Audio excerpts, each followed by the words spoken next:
The message arrived on an ordinary Tuesday morning aboard a ship that looked less like a spacecraft and more like a fragment of a living star. Suspended silently beyond Earth's atmosphere, the crystalline vessel glowed with shifting waves of color that no human eye had ever seen before, hues that seemed to exist somewhere beyond the visible spectrum. Every telescope, satellite, and defense system on the planet locked onto it within seconds, yet the alien craft made no hostile move. It simply waited. Inside Luna Station's communications center, Ambassador Sarah Chen stood with her hands clasped behind her back, unable to look away from the impossible sight drifting beyond the viewport. "They're requesting immediate contact," Lieutenant Rodriguez reported, his fingers flying across the holographic console. "Universal translator is synchronized. Signal strength is perfect." Sarah gave a slow nod. 15 years as Earth's chief diplomat had prepared her for tense negotiations, political crises, and first contact simulations. None of those experiences had prepared her for this moment. Humanity had mastered faster-than-light travel only 3 years earlier. They had barely begun exploring the stars, believing they had time before the wider galaxy discovered them. They had been wrong. The massive display at the front of the room flickered once before resolving into a crystal-clear image. A tall, impossibly slender figure appeared on the screen. Its silver-white skin shimmered like polished glass, and its luminous eyes studied the humans with unsettling calm. When it finally spoke, its first words silenced the entire room. "People of Earth, the Galactic Council has come to decide your future." Its skin pale blue and its eyes like black pearls. When it spoke, its voice sounded like wind chimes. "Greetings, primitive species of the third planet," the alien said. "I am Speaker Veltar of the Galactic Council. Your world has been observed. Your species has been judged ready for integration into our great alliance." Sarah felt her jaw tighten. Primitive species. She forced herself to smile. "Hello, Speaker. I'm Ambassador Sarah Chen, representing the United Earth government. We're honored by your visit." "Honor is not required," Tar replied. "Only obedience. The Galactic Council has ruled over this galaxy for 5,000 of your years. Every intelligent species bows before our wisdom. Now it is your turn." The alien's words carried weight like stones dropping into still water. Sarah could feel the tension rising in the room behind her. The other diplomats and military officers were listening to every word. "What exactly are you asking of us?" Sarah asked carefully. "Not asking. Commanding." Beltar's black eyes seemed to grow larger. "You will send representatives to Nexus Prime, our capital world. There you will perform the ritual of submission. You will kneel before the Supreme Arbiter and swear the oath of subservience. Your species will join the Council as a junior member, following our laws and paying tribute." Sarah blinked. "And if we refuse?" For a moment, Veltar looked confused, as if the question made no sense. Refuse? No species refuses the Council. It would be like refusing gravity or the passage of time. Impossible. "But hypothetically," Sarah pressed, "what if we said no?" "Then your species would be declared hostile," Beltar said, his voice now cold as space. "Your worlds would be blockaded, your ships would be destroyed, your people would suffer until they learned wisdom. But this will not happen because you are not fools." The screen went dark. Through the observation windows, Sarah watched the crystal ship turn and disappear in a flash of light. General Martinez stepped forward from the group of observers. His weathered face was grim. "That sounded like a threat, Ambassador." "It was," Sarah replied. "A very clear one." She turned to face the room full of Earth's best diplomatic and military minds. "Get me everything we know about this Galactic Council. I want to know who they are, what they want, and how they've stayed in power for 5,000 years. The next 3 weeks were a blur of research and preparation. Earth's intelligence network, still new to galactic politics, worked around the clock. What they discovered was troubling. The Galactic Council was exactly what it claimed to be, the rulers of the galaxy. 12 ancient species had formed an alliance millennia ago, and they had been expanding ever since. Every species they encountered was given the same choice: submit or be destroyed. According to the records they could access, No species had ever chosen destruction. The Council's fleet was massive. Their technology advanced beyond measure. They ruled not through love or respect, but through fear and overwhelming force. Dr. Elizabeth Park, Earth's leading xenobiologist, presented her findings to the emergency session of the Global Security Council. "They're not evil," she said, her voice echoing in the underground bunker beneath the Swiss Alps. "At least they don't see themselves that way. To them, this is natural order. The strong rule the weak, the advanced guide the primitive. They genuinely believe they're helping us." President Chen, no relation to Ambassador Sarah Chen, leaned forward in his chair. "And the species that have joined them thriving according to their own propaganda," Dr. Park replied. "Safe, protected, guided by the wisdom of their betters. Of course, they're also completely controlled. No independent military, no independent government, no independent thought." The room fell silent. Finally, General Martinez spoke. "So, we have a choice. Become slaves or be destroyed. Those seem to be the options." Dr. Park agreed. Ambassador Chen stood up. "No," she said firmly. "Those are the options they're giving us. But humans have never been good at accepting other people's choices." 3 days later, Sarah Chen and her diplomatic team boarded the Earth ship Defiance and set course for Nexus Prime. The journey took 2 weeks through hyperspace, following coordinates provided by the Council. As they dropped out of hyperspace near Nexus Prime, Sarah had to admit the sight was impressive. The world was a perfect sphere of blue and green, surrounded by massive space stations and orbital platforms. Ships moved between them like schools of fish, following invisible currents of traffic. Incoming transmission reported Communications Officer Kim there, directing us to Docking Bay 7 of the primary diplomatic station. "Follow their instructions," Sarah ordered for now. The diplomatic station was huge, easily the size of a small moon. As their ship settled into the assigned bay, Sarah could see other vessels docked nearby. Each ship was different, representing dozens of alien species she had never seen before. "All these different races," whispered Dr. Harrison, the team's cultural specialist. "All here to submit to the Council." "Or all here because they already have," Sarah replied. They were met at the airlock by another blue-kinned alien, this one wearing robes that seemed to be made of living light. "Welcome, humans," it said in perfect English. "I am Guide Mork. I will escort you to your quarters and explain the ceremony." As they walked through corridors filled with breathtaking art and impossible architecture, Morak began his explanation. "The ritual of submission is simple," he said, his robes shifting from blue to gold as he spoke. "Tomorrow you will be brought before the Supreme Arbiter and the full Council of 12. You will approach the throne of judgment.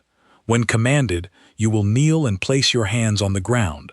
You will then recite the oath of subservience in your native language." "And what does this oath say?" Sarah asked. "The words are ancient and sacred," Morak replied.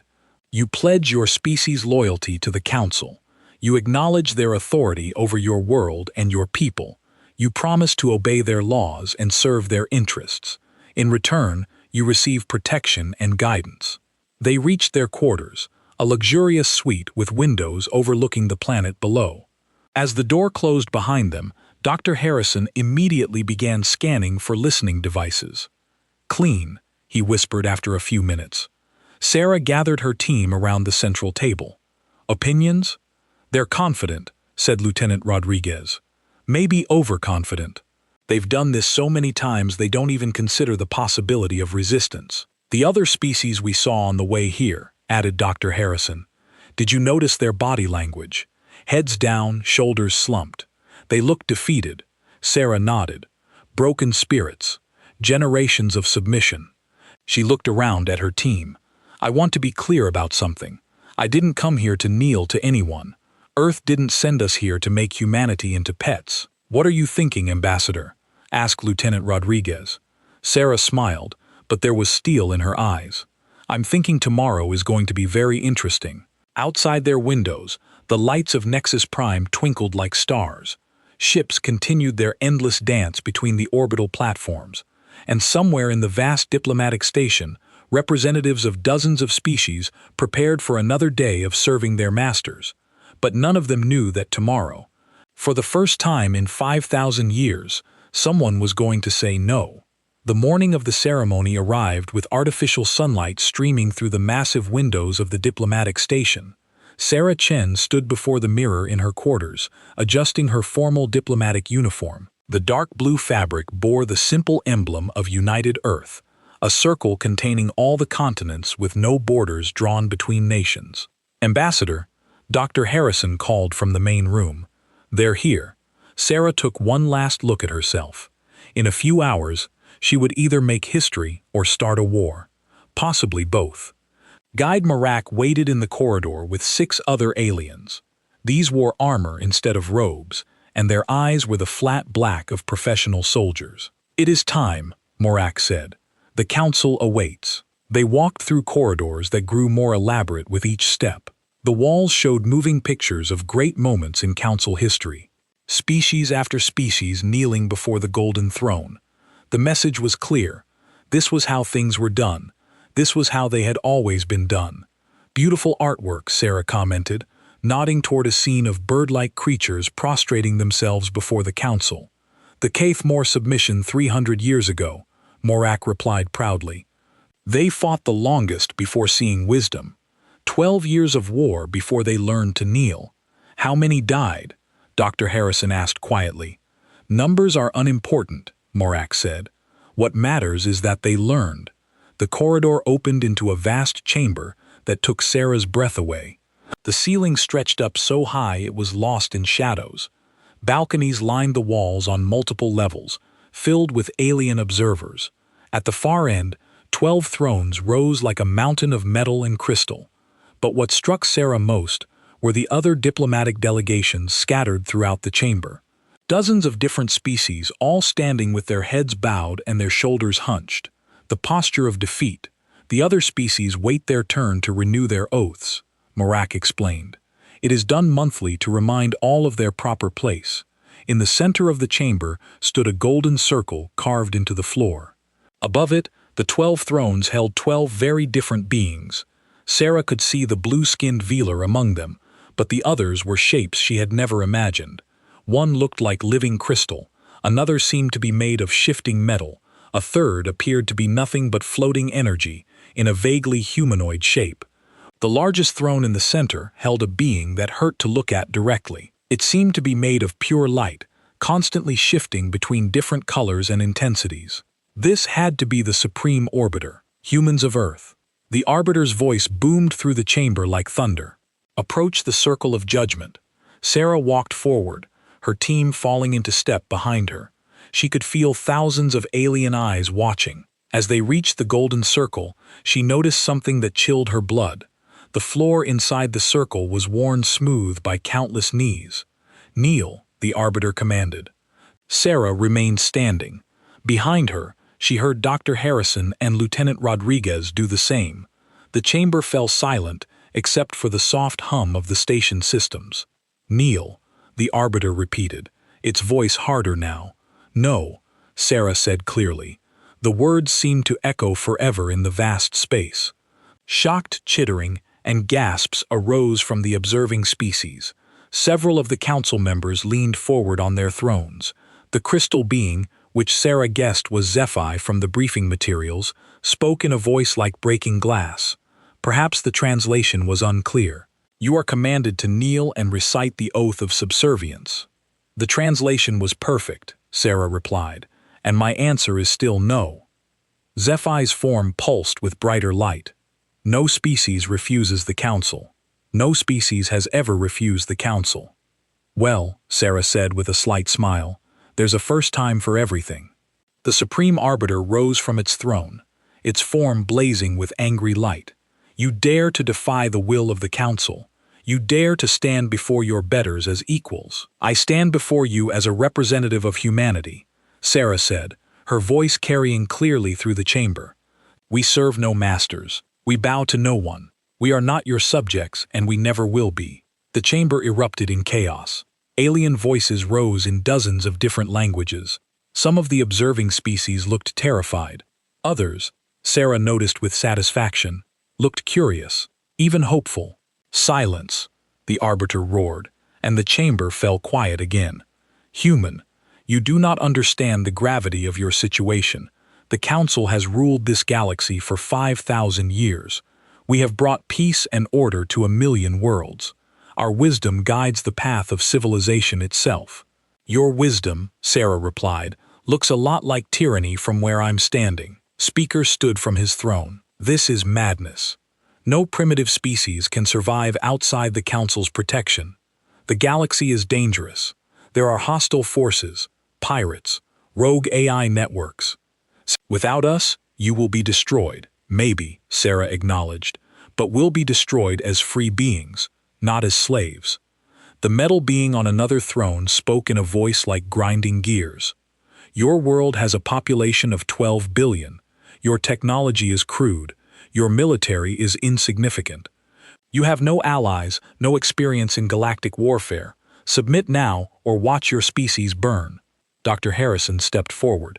Ambassador, he whispered urgently, they're threatening genocide. I heard, Sarah replied without taking her eyes off the Council.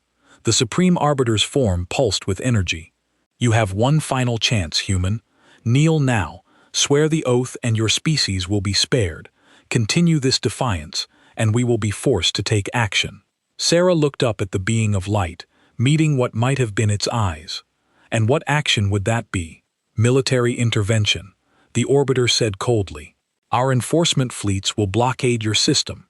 Your ships will be destroyed. Your orbital installations will be eliminated. Your people will suffer until they beg for the mercy of submission. The chamber was so quiet Sarah could hear her own heartbeat. Every alien eye was fixed on her. This was the moment.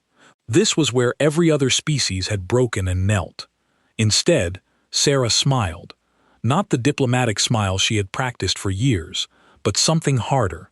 Something that had been forged in the fires of human history, in the faces of tyrants who had learned to their cost that humans did not break easily. That, she said quietly, would be unfortunate. Unfortunate? Zephyr's crystal form blazed brighter. For whom? Sarah's smile grew wider. For you.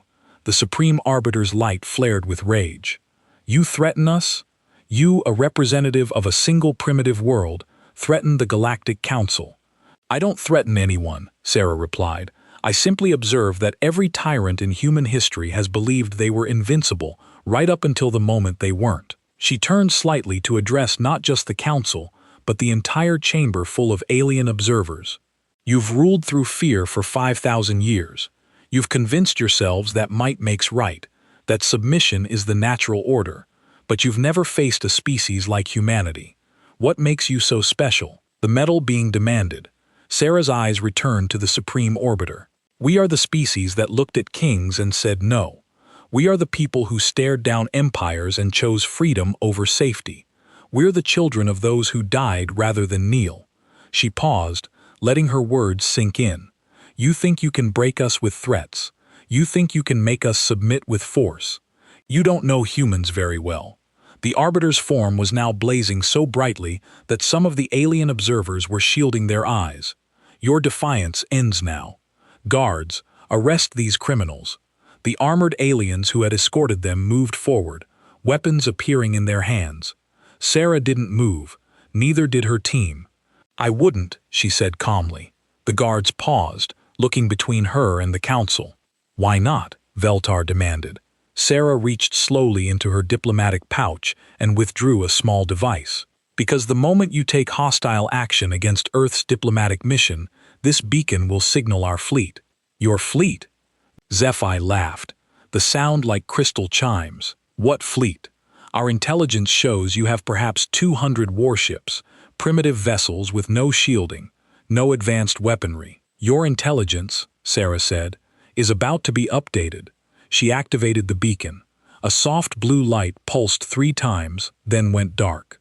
There, Sarah said, tucking the device away. Admiral Torres now knows that diplomacy has failed. I wonder how long it will take your enforcement fleet to reach Earth. The Supreme Orbiter leaned forward. 3 days. And when they arrive, they will find a helpless world ready for conquest. Sarah's smile was now positively predatory. Admiral Torres doesn't think so. In fact, He's betting the Council fleet won't even make it past Jupiter. The chamber was silent again, but this time the silence felt different. Uncertain. You're bluffing, Veltar said, but his voice lacked confidence. Am I? Sarah asked. I guess we'll find out in 3 days. She turned to her team. I think our business here is concluded, gentlemen. Shall we return to our ship? Ambassador, the Supreme Arbiter called as they began to walk away. You are making a grave mistake. Sarah paused and looked back. The only mistake would be kneeling to you, and that's not going to happen. As they walked toward the chamber's exit, Sarah noticed something that filled her with hope. Some of the alien observers, the representatives of the junior species, were no longer looking at the ground. They were watching the humans leave with some Admiral Carlos Torres stood on the bridge of the Earth's Defiance, watching the tactical display with the calm expression of a man who had seen 40 years of military service around him. The bridge crew worked with the quiet efficiency that came from months of preparation. Signal from Ambassador Chen confirmed. Sir, reported Communications Officer Park. Diplomacy has failed. The Council is mobilizing their enforcement fleet. Torres nodded. He had expected this outcome. In his experience, bullies rarely back down until someone bloodied their nose. Time to contact Council fleet will reach the outer system in approximately 60 hours. Lieutenant Commander Singh replied from the sensor station. Size estimate, 400 ships including 3 dreadnoughts. Just as our intelligence predicted, Torres said, and our response? All units are in position, Admiral, reported Captain Kumar from the tactical station. Defense Grid Alpha is online. Sol Fortress Network shows ready status. Fleet units report ready for combat. Torres allowed himself a small smile. The Council thought they were dealing with a primitive species with 200 obsolete warships. They were about to learn the difference between what humans showed the galaxy and what humans actually possessed. Admiral Singh called out urgently. Hyperspace emergence detected. Large formation bearing 27 Mark IV. Here they come. Torres said all stations battle alert. Signal the fleet. Execute Plan Anvil. The Council enforcement fleet dropped out of hyperspace in perfect formation, a display of military precision that had intimidated countless species. 400 warships arranged in a massive wedge with the 3 dreadnoughts at the center, like metal mountains bristling with weapons. On the bridge of the flagship Eternal Judgment, Fleet Admiral Kethar of the Council gazed at his tactical displays with satisfaction. The human system lay before them, defended by what appeared to be a handful of primitive stations and perhaps 50 ships. Analysis complete, Fleet Admiral, reported his tactical officer. The humans have positioned their fleet near their primary world. Standard defensive formation. No sign of advanced shielding or weapons. As expected, Kethar replied. Signal the human fleet. Standard terms. Immediate surrender and submission or face destruction. The message was broadcast on all frequencies in a dozen languages. The response came quickly from the human flagship. Council fleet, this is Admiral Carlos Torres, commanding officer of the Sol Defense Force. You are ordered to leave the system immediately. This is your only warning. Kethar's 4 eyes blinked in what his species considered amusement. Their only warning. Signal all ships advance to attack formation. We will crush their fleet, then bombard their world until they beg for mercy. But as the Council fleet moved forward, something unexpected happened. The space around them began to light up. Fleet Admiral, the tactical officer called out, his voice tight with confusion. I'm detecting massive energy signatures throughout the system. Sources unknown. Elaborate, Kethar demanded. Sir, there are installations everywhere. Hidden installations. They're coming online all around us. On the tactical display, the seemingly empty space around them suddenly filled with contacts. Weapons platforms hidden in asteroid fields. Defense stations masked by electromagnetic interference. Fortress complexes built into moons and planetoids. The entire solar system was revealed to be one massive defensive network. How many? Kethar asked quietly. Over 3,000 fixed installations, sir, and the ship contacts. Admiral, there aren't 50 human ships. There are 500. They were hiding behind sensor shadows and electronic camouflage. Kethar stared at the display, This was impossible. No primitive species possessed such technology. No primitive species built fortress systems. No primitive species, Fleet Admiral, his communications officer interrupted. The human admiral is transmitting again. Put him on screen, Cathar ordered. Admiral Torres appeared on the view screen, standing calmly on what was clearly a military bridge. Behind him, Cathar could see displays showing the full scope of the human defenses.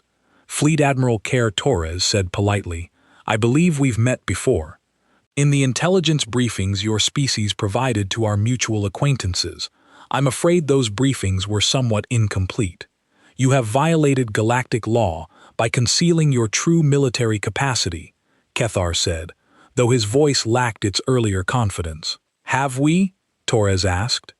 "I don't recall agreeing to any laws that required us to show our full hand to potential enemies. You assumed we were primitive because we're new to the galaxy. That was your mistake." On his tactical display, Cathar watched as more human ships emerged from hiding, sleek vessels that looked nothing like the crude designs in the intelligence reports.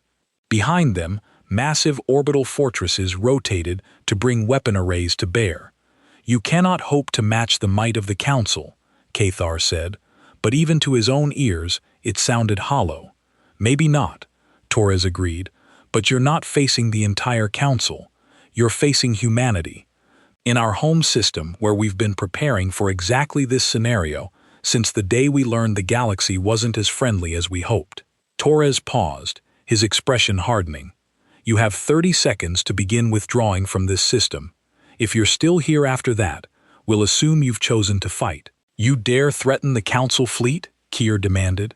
"I'm not threatening anyone," Torres replied. "I'm simply informing you of the consequences of your actions." 20 seconds. Keeper looked at his tactical display.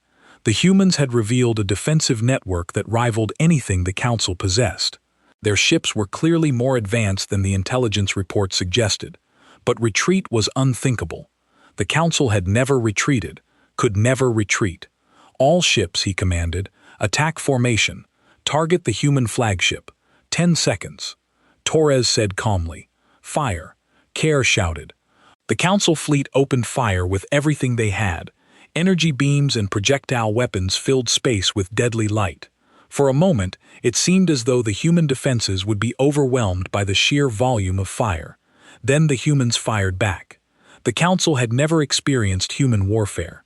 In their 5,000 years of galactic dominance, they had fought species that followed the same basic principles: formation fighting, honor codes, predictable tactics. The humans followed none of these rules. Human ships scattered like a school of fish, abandoning formation to attack from impossible angles. They used the asteroids as cover, emerging to fire and disappearing again. Weapons platforms that had seemed inactive suddenly came to life, catching Council ships in crossfire. But worst of all were the tactics themselves. A human destroyer, badly damaged and apparently helpless, drifted toward a Council cruiser as if seeking aid. When the cruiser moved to capture it, the destroyer exploded, taking both ships with it.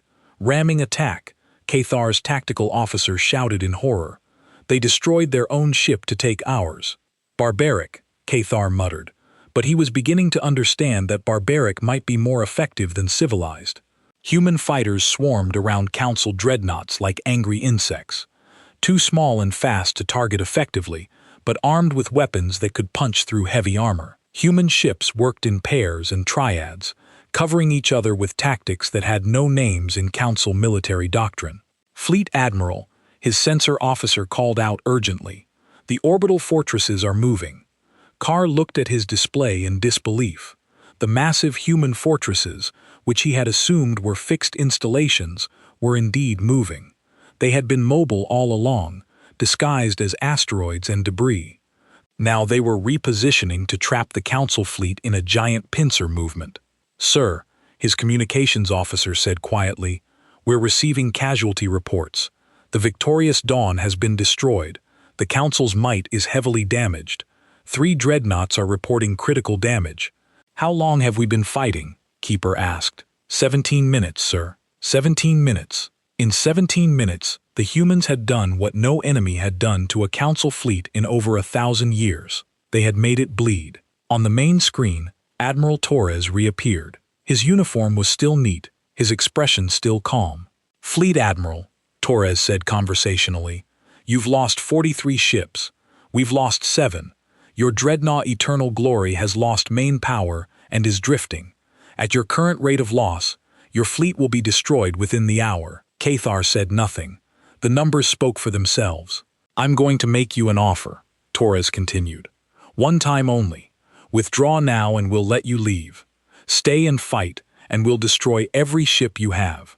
Your choice." "The Council does not retreat," Cathar said, but his voice was quiet. "The Council has never fought humans before," Torres replied. "There's no shame in learning from new experiences." Carr looked around his bridge. His officers were watching him, waiting for orders. Outside, the battle continued to rage, and the humans were winning, not through superior numbers or better technology, but through sheer vicious creativity. "All ships," he said finally, "begin withdrawal to hyperspace." As the Council fleet limped away from the Sol system, Admiral Torres turned to his communications officer. "Signal all stations. Ceasefire." "Let them go, sir," Captain Kumar asked. "We could destroy them completely." "Yes." The emergency session of the Galactic Council convened in chaos. For the first time in 5,000 years, the Great Chamber on Nexus Prime buzzed with uncertainty instead of confident authority. The 12 thrones, usually occupied by beings who spoke with absolute certainty, now held figures hunched in confusion and growing anger. Fleet Admiral Cathar stood in the center of the chamber, his forearms trembling as he delivered his report. His uniform, once pristine, bore scorch marks from the battle. One of his ships had been damaged in the fighting, and he had barely escaped with his life. 43 ships lost, he said, his voice hollow. 3 dreadnoughts severely damaged. The victorious Dawn was completely destroyed. The humans, they fight like nothing we have ever encountered. The Supreme Orbiter's form blazed with furious light. How is this possible? Our intelligence indicated a primitive species with crude technology. Our intelligence was wrong. Cathar replied bluntly. They have been preparing for war since first contact. Their entire solar system is a fortress. Hidden weapons platforms, mobile defense stations, ships disguised as asteroids. They turned their whole system into a trap. Speaker Veltar leaned forward on his throne. "But their technology is more advanced than we believed," Cathar interrupted. "Their weapons cut through our shields like they weren't there. Their ships move in ways that violate every principle of civilized warfare. They use suicide attacks, ramming maneuvers, coordinated swarm tactics." The crystal being Zephi pulsed with agitated light. "Suicide attacks barbaric.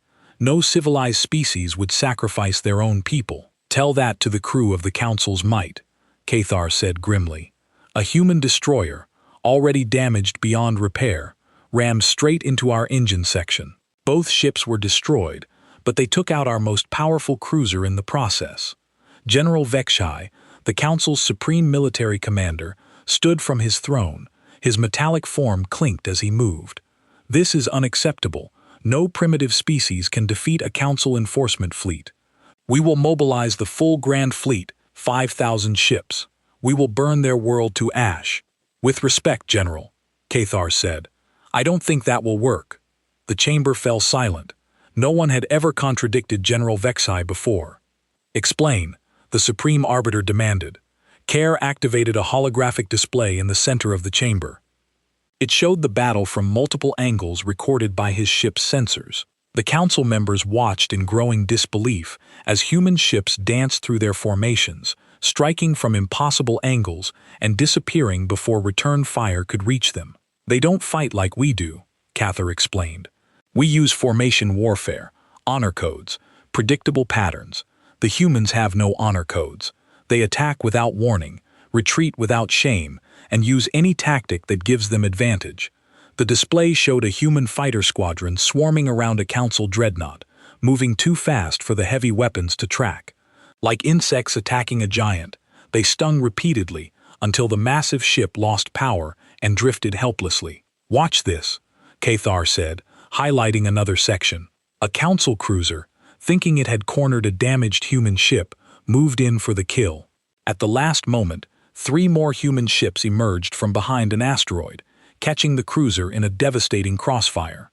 They use deception as a primary weapon, Cathar continued. Nothing is what it appears to be. No tactic is too underhanded. No sacrifice is too great if it serves their purpose. Council member Thelvis, an ancient being whose species had been among the first to join the alliance, spoke in a voice like rustling leaves. In my people's history, we remember tales of such warriors, species that fought not for conquest, but for survival. They were difficult to defeat. This is different, General HFY insisted. They are still just one species, one world. We have 1,000-member species, 1,000,000 worlds. We will overwhelm them with numbers. Will we? Asked another council member, Morik the Wise. And at what cost? How many of our ships will we lose? How many of our people will die? And what happens to our other territories while our fleets are fighting humans? The chamber stirred uneasily. This was a consideration none of them had faced before. Cathar activated another display. There's something else. During the battle, I detected transmissions from human ships. They were broadcasting on multiple frequencies, sending detailed combat footage to locations throughout the galaxy. The Supreme Orbiter's light flickered, meaning every species in the galaxy now has recordings of humans defeating a council fleet. Word is already spreading. Our subject species are seeing that the council can be beaten. As if summoned by his words, Guide Marak hurried into the chamber, his robes flashing urgent red. Supreme Arbiter, we have reports from across the galaxy. Several junior member species are asking questions. What kind of questions? Feltar demanded. Questions about the terms of their membership. Questions about the necessity of monthly submission ceremonies. The Kaithmore delegation has formally requested a review of their tribute obligations. The Zelthari have suspended their scheduled oath renewal, pending clarification of galactic law. The chamber erupted in shocked murmurs. Junior species didn't ask questions. They certainly didn't suspend ceremonies. And there's more. Morth continued nervously. We're receiving requests from dozens of species for information about humans. They want to know about their government, their society, their military capabilities. Some are asking if they can send diplomatic missions to Earth. General HFY's metallic form rang like a struck bell. This ends now. We mobilize the Grand Fleet immediately. We crush the humans so thoroughly that no one will ever dare question Council authority again. And if we lose? Asked Thelvis quietly. The chamber fell silent again. It was a question none of them had ever had to consider. We won't lose, Vexy said, but his voice lacked conviction. Fleet Admiral Cathar, the Supreme Orbiter, said slowly. In your professional opinion, what would happen if we sent the Grand Fleet against the humans? Cathar was quiet for a long moment, considering his words carefully. Supreme Arbiter, the humans turned their home system into a fortress over the course of 3 years. They've had time to prepare, to study our tactics, to design counters for our strategies. If we attack with 5,000 ships, we might win, but we would lose thousands of vessels in the process. Tens of thousands of crew members would die. He paused, then continued grimly. And that assumes they don't have allies we don't know about, or hidden fleets in other systems, or weapons we haven't seen yet. The humans are clearly more capable than we believed. Much more capable. Unacceptable, Vexy declared. The Council does not negotiate with primitives. They're not primitives, Cathar replied. That's what we keep getting wrong. They may be new to the galaxy, but they're not primitive. Their technology is different from ours, but it's not inferior.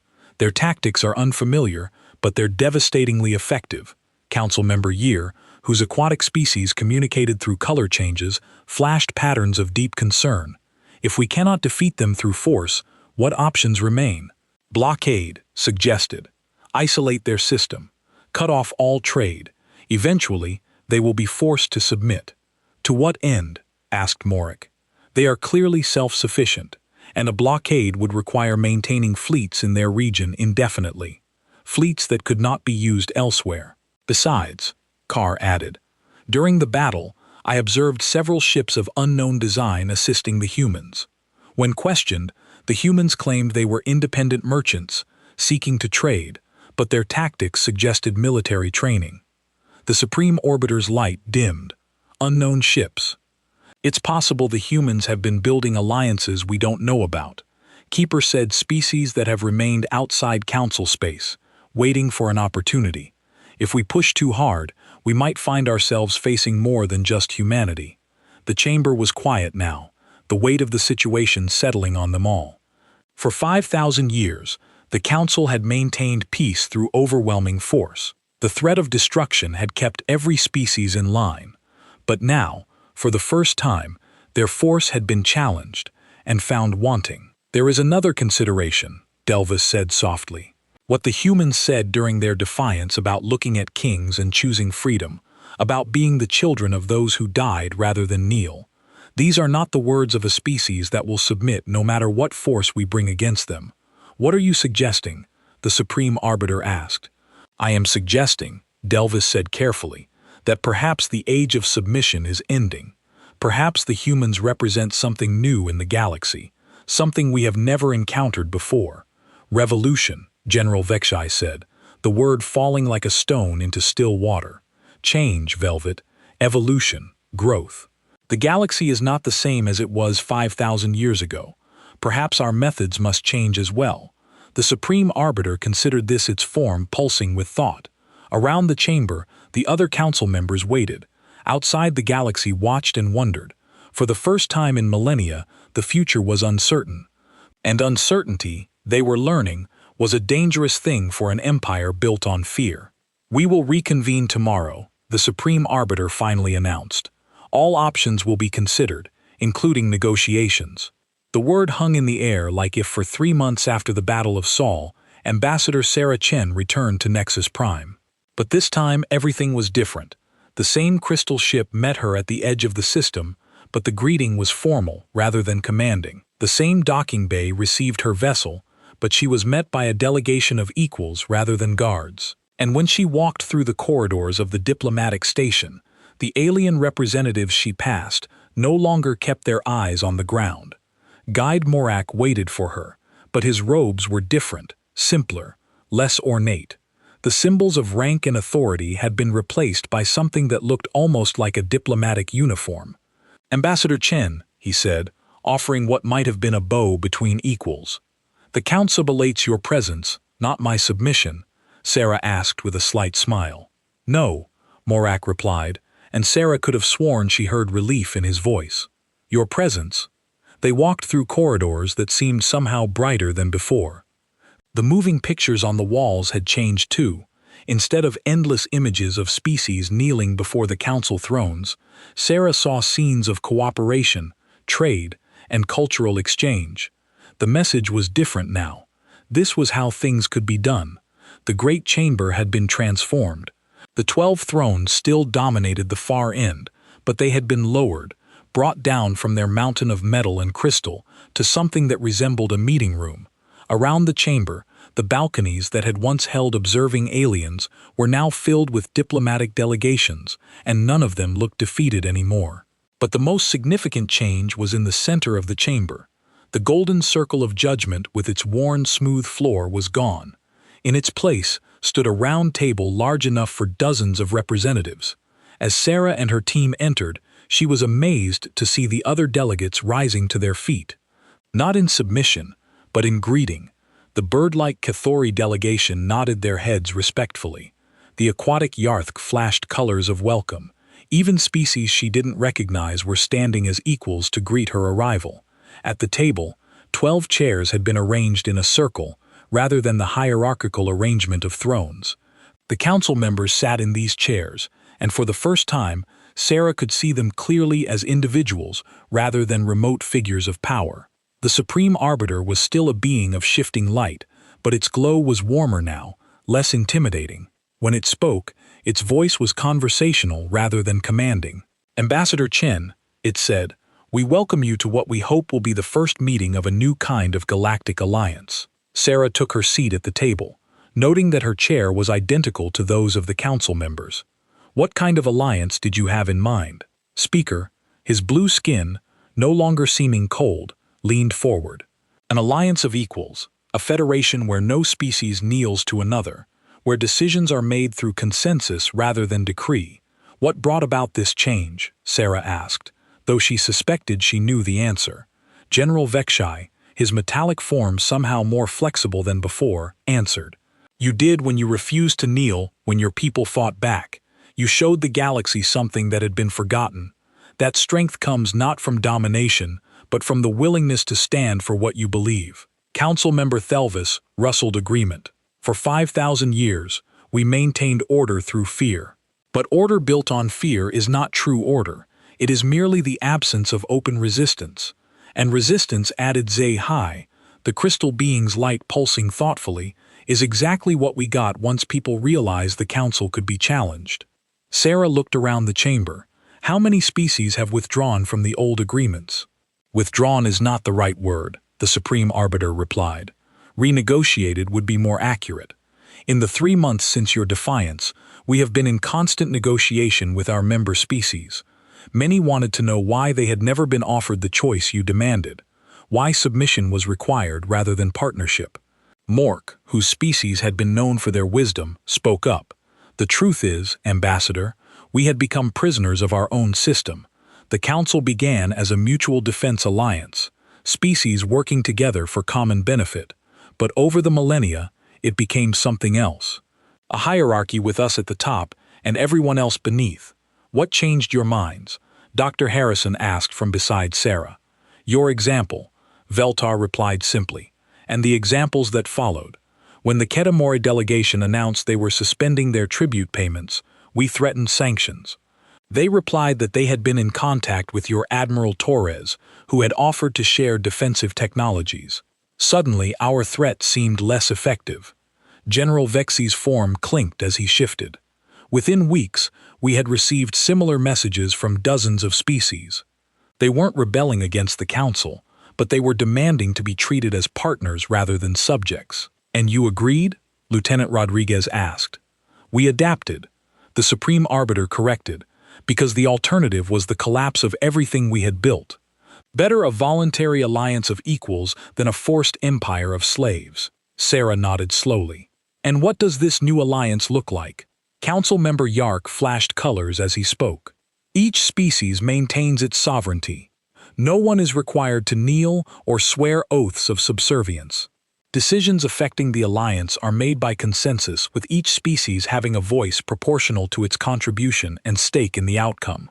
Military forces remain under local control. General Vexy added, the alliance maintains a joint fleet for common defense, but no single species can use it to threaten another member.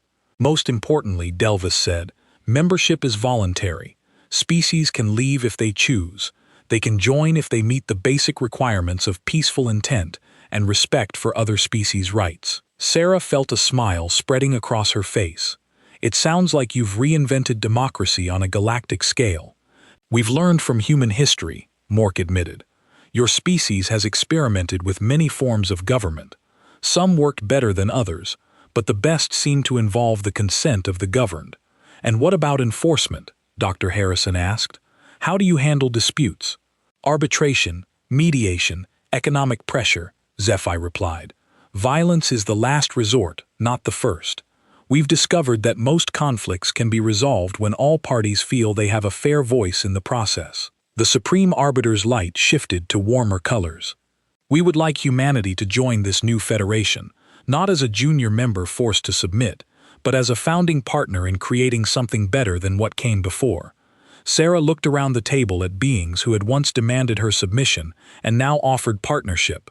What would membership require? Mutual defense, shared technology exchange within agreed parameters, diplomatic cooperation, listed, no tribute, no submission ceremonies, no oath of subservience, simply the agreement to work together for the common good. And if we refuse, Sarah asked, then you remain independent with our respect and our friendship. The Supreme Arbiter replied, the age of forcing species into alliances is over. Sarah felt a warmth in her chest that had nothing to do with the chamber's temperature. I'll need to consult with Earth's government. Of course, Amore agreed. Though I suspect they will be interested in our other offer, which is General Vexy's form straightened. We would like to invite human military advisors to work with our defense forces. Your tactics and strategies have proven educational. We have much to learn about warfare from a species that fights for freedom rather than conquest." "Admiral Torres will be interested," Sarah replied with a grin. As the formal session continued, Sarah found herself amazed by the transformation.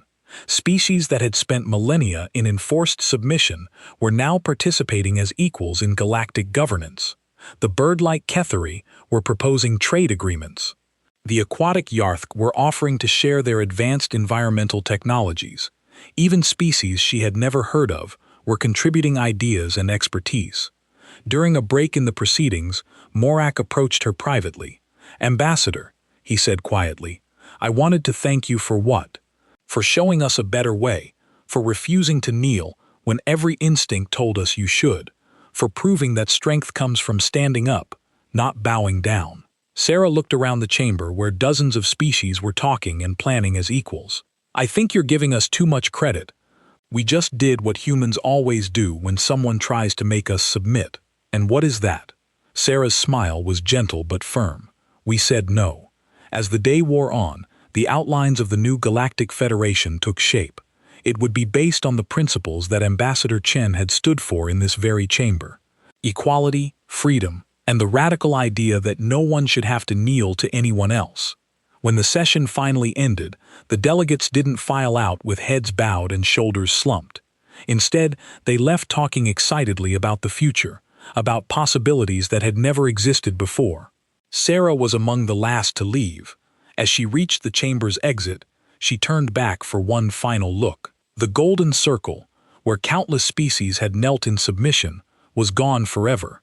In its place, the round table stood as a symbol of something new.